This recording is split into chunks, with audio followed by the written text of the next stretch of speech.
Welcome back to my new blog. કેમ છો તમે બધા? આશા કરું છું તમે બધા સ્વસ્થ હશો, તંદુરસ્ત હશો, મોજમાં હશો, લાઈફ એન્જોય કરી રહ્યા હશો. તો જય શ્રી રામ, જય માતાજી. ભગવાનના નામની સાથે શરૂ કરીએ આજનો નવો બ્લોગ. તો શરૂ કરતાં પહેલાં જો તમે અમારી ચેનલ પર નવા છો તો ચેનલને સબસ્ક્રાઈબ કરી દો, લાઈક કરી દો, કમેન્ટ કરી દો અને બેલ નોટિફિકેશન ઓન કરીને પ્રીવિયસ વિડીયો એન્જોય જરૂરથી કરજો. તો ચાલો શરૂ કરીએ આજનો નવો બ્લોગ. ત્યાં છે બપોરના 2. આજે થોડું સન્ડે છે તો લેટ ઉઠ્યા છીએ એટલે સ્ટાર્ટિંગ લેટ થઈ રહ્યું છે. તો મેડમજી જય સિયારામ. જય સિયારામ, જય માતાજી, જય કષ્ટભંજન દેવ, સીતારામ બધાને. મેડમે સીતારામ કીધા છે પણ મેડમ રોઈ રહ્યા છે. જુઓ થાકી ગયા કામ કરી. હાલો પેટી અંદર મૂકવાની તપી ગઈ છે. બોલો જો રોઈ રહ્યા છો કે પરસેવો વળી ગયો છે? पसीना गर्मी से परेशान बेहाल और ये देखो सेठ को कुछ नहीं होता. और सेठ उदास है। नहा लिए कि नहीं नहाए? सुबह तो नहा लिए आज तो भाई ने नहा लिया है. ये वो नया એવું ફટાફટ બરાબર છે. તો હવે વેકેશનની મોજ હે. હળી ના તો થોડો ન હોય. સેટને પ્રોબ્લેમ એવી થઈ છે કે આપણે કનેક્શન છે ને એમાં પેલું નેટનું કનેક્શન છે એમાં થર્ડ પોર્ટ જે છે ને એ ખરાબ થઈ ગયો છે એટલે ડાયરેક્ટ નેટ આવતું નથી. વાઈફાઈથી કનેક્ટ કરીને ટીવીમાં યુઝ કરીએ છીએ પણ જોઈએ એવું નેટવર્ક કન્ટિન્યુ રહેતું નથી એટલે ભાઈ સાહેબ થોડાક પરેશાન છે હે ને. તો કંઈ વાંધો નહીં, આપણે થોડું એનું કંઈ જોઈ લઈશું, કરી નાખશું સેટિંગ. એટલે વેકેશન છે તો ભલે મજા કરે પણ આજે થોડુંક સેટિંગ નહીં આવે, આવતીકાલે આવશે જોકે. અને સવારનું આપણે બ્રેકફાસ્ટ તો લઈ લીધું છે પણ લંચ નથી લીધું કેમ કે બ્રેકફાસ્ટ જ લેટ લીધું છે એટલે એક ટાઈમ પેટને આરામ મળે ને થોડું. તો ચાલો મળું છું તમને પાછો બહુ જલ્દી. પ્રીવિયસ વિડીયો એન્જોય નથી કર્યા તો જઈને જરૂર એન્જોય કરજો. આ જે પેલા આઈસ્ક્રીમના ને એના ઢાંકણા આવે ને, જે સબ્જી આપણે બહારથી હોટલમાંથી લેવા જઈએ તો એના જે ડબ્બા આવે એના ઢાંકણાથી ડીશ બનાવીને ઉછાળે. જો એમની આમ સીધી ફેંક. હા જો અંશુને સારું આવડે છે. આ જ કરવાનું.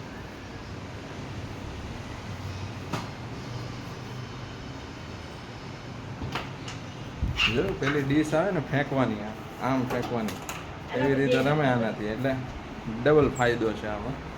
એક તો આપણે ઢાંકણાનો પણ યુઝ થઈ જાય. ઘરે આવા કોઈ પણ ડબ્બા હોય ને તો એના ઢાંકણા જવા નહીં દેવાની. અંશુભાઈ માટે રાખી મૂકવાના. જુઓ સામસામા બે રમવા ચડ્યા છે.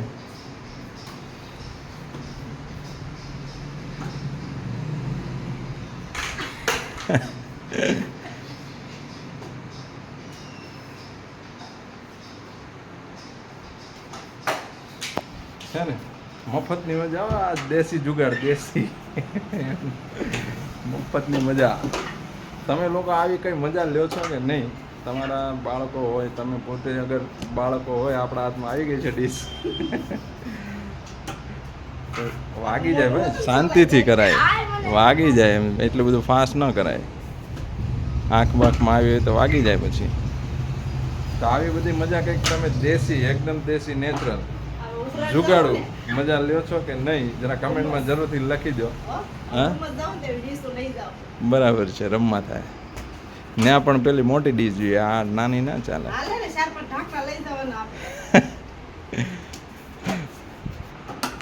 જોયું આવી રમત, જુગાડું રમત છોકરાઓ રમવા જોઈએ આમ તો, એટલે થોડાક જુગાડું બને.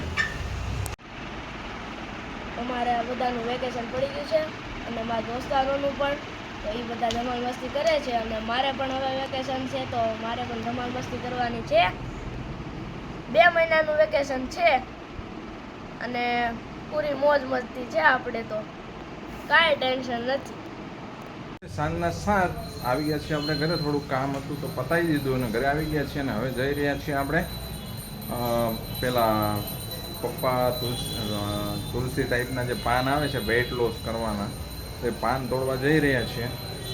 જોઈએ હવે કેટલું વજન વેટ લોસ થાય છે કે નહીં. જો થશે તો તમારી સામે રાખીશું અને કહીશું તમને કે ભાઈ આ યુઝ કરવાથી વેટ લોસ થાય છે, તો તમે પણ યુઝ કરી શકો છો. તો જઈ રહ્યા છીએ હું અને મેડમ પેલા પાન લેવા માટે છીએ કેનાલ રોડ પર. અને જો આ ટાઈપનો કંઈક છોડવું છે. હવે આ છોડને શું કહેવાય એ તો મને એક્ઝેક્ટલી ખબર નથી આ છોડનું નામ, પણ તુલસીના પાન જેવા પાન હોય છે એ ટાઈપના. બરાબર છે, તો ચલો તોડી લઈએ પાન, પછી મળું તમને પાછું જલ્દીથી. તોડીને આવી ગયા છીએ ઘરે, અને યંશુભાઈ ઘરે જ છે નહીં, કેમ કે મોટાભાઈની સાથે કશે બહાર ગયા છે ભાઈ. આજ કંઈક નાસ્તા પાણી કરીને આવશે. એટલે ગાયનાવાની પેલી સાઈડ એટલે સિટીમાં ગયા છે, એટલે નાસ્તા પાણી કંઈક કરીને આવશે. પાન આવી ગયા છે. પાન તમને વ્યવસ્થિત ધોઈને સાફ કરીને બતાવું કે કઈ રીતના પાન હોય છે. લગભગ આ પાનને વન તુલસી કહેવામાં આવે છે. એક તુલસી હોય જે આપણે ઘરે હોય, અને આ વન તુલસી કહેવામાં આવે છે જે જંગલમાં કે એમાં હોય છે. પણ આપણે અહીંયા કેનાલ રોડ પર છે, મોટા વરાછા પણ છે, એટલે અમુક અમુક જગ્યાઓ પર જોવા મળે છે. અને ખેતરના શેડા પર હોય છે, એટલે તમે તોડી શકો છો, ફ્રી ઓફ કોસ્ટ મળી જાય છે. શું ગામડે તો ભરપૂર હોય છે. તો જો કોઈ ગામડેથી આવતું જતું હોય તો એમની સાથે પણ મંગાવી શકાય. પણ એની પહેલાં અમે અખતરો કરી લઈએ, જોઈ લઈએ કે આ ખરેખર વેટ લોસ થાય છે કે કેમ. અમારા એક કાકા છે, એમણે યુઝ કર્યું એટલે એમને રિઝલ્ટ મળ્યું, એમનું વેટ લોસ થયું છે, ખાસું એવું થયું છે. તો એટલા માટે પપ્પાએ પણ ચાલુ કર્યું છે. કાકાએ જ કીધેલું કે તમે આ પાન પલાળીને એનું પાણી પણ પીવો, અને એને પાનને ચાવી જવાના છે સવારમાં નવણા કોઠે. એટલે એમને રિઝલ્ટ મળ્યું છે, એટલે પપ્પાએ પણ ચાલુ કર્યું છે. હવે પપ્પાને રિઝલ્ટ મળ્યું છે એટલે અમે મેડમ પણ ચાલુ કરવા જઈ રહ્યા છે. સાથે આપણે પણ ચાલુ કરીશું, જોઈએ છે કેટલો ડિફરન્સ આવે છે, વેટ લોસ થાય છે કે નહીં. જે હશે તમારી સાથે શેર કરીશું, તો વિડીયોમાં જોડાયેલા રહેજો. આ ટાઈપના કંઈ પાંદડા છે. ઓહો, એમાં બહુ ગ્રીન દેખાય. તુલસી ટાઈપના જ છે, પણ આને વન તુલસી કહેવાય. તો ક્લીન થઈ ગયા છે એકદમ ચકાચક. અને ટાઈમ થઈ ગયો છે હવે ડિનર લપેટવાનો. તો ચાલો ડિનર લપેટીને મળશું તમને બહુ જલ્દીથી. તો વિડીયોમાં જોડાયેલા રહેજો. મેડમ સૂકવી રહ્યા છે પાંદડા, જુઓ.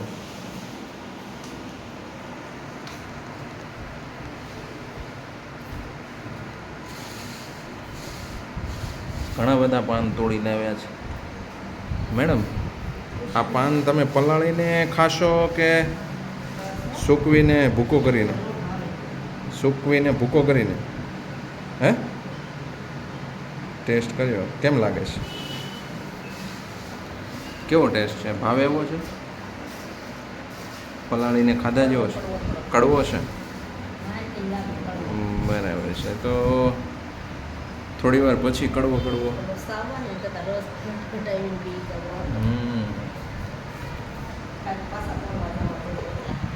કેમ? બરાબર છે. ભૂકો કરીને આપી દેવાય તૃષાન, થોડો ભૂકો કરીને.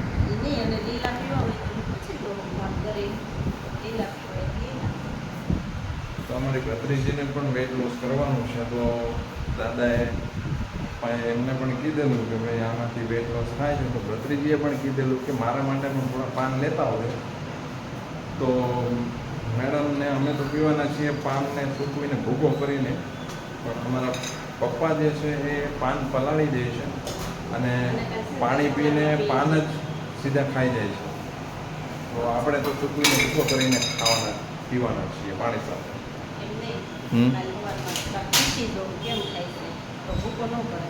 બરાબર છે. ચાલો તો ડિનર લઈ લઈએ, પછી મળીએ છીએ તમને બહુ જલ્દીથી. પપ્પા પણ ડિનર કરવા બેસી ગયા છે. તો ચાલો ડિનર લઈ લઈએ. પહેલાં ડિનર વગેરે લપેટીને આપણે સેવિંગ બેવિંગ કરીને રેડી થઈ ગયા છે ચકાચક. તો અંશુભાઈ જતા રહેતા ભાઈની એની સાથે, જેવું મેં તમને કીધું, અને આવીને સીધા જ પાછા ભાઈની પાસે કેમ કે ત્યાં છે ને ફોન મળી જાય, ફોન ના હોય તો ટીવી મળી જાય, ટીવીની અંદર નેટફ્લિક્સ છે, એટલે ભાઈને બીજું કશું જ ના જોઈએ, નેટ હોય ટીવીની સાથે એટલે ચાલી જાય ભાઈને. હવે અત્યારના છોકરાઓને નેટ વગર તો ફોન નથી હટતા. તો આવું બધું છે. તો રાખીએ છીએ આજના માટે બસ આટલું જ. મળીએ છીએ ફરી પાછા આવતીકાલે એક નવા ધમાકેદાર બ્લોગ સાથે. તો ત્યાં સુધી રજા આપશો. તો જય શ્રી રામ, જય માતાજી. હસતા રહો, મુસ્કુરાતા રહો, ખુશ રહો, લાઈફ એન્જોય કરતા રહો અને આપણા વિડીયોને લાઈક અને સબસ્ક્રાઈબ કરતા રહો. તો જય હિન્દ, જય ભારત, બાય બાય.